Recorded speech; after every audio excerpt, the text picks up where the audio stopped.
श्रीशुक्लयजुर्वेदः प्रकृतिपाठे पदपाठः पौरुषोऽध्यायः। ॐ हरिः ॐ सहस्रशीरेखेति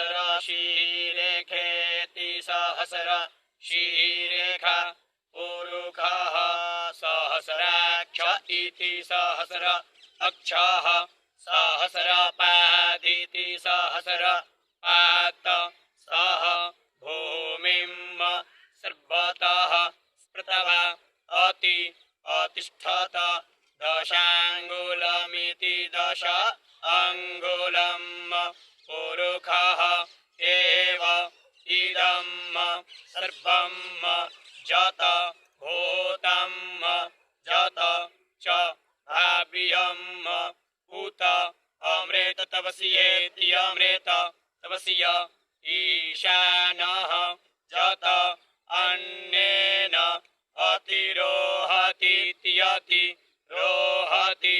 हरिः ॐ।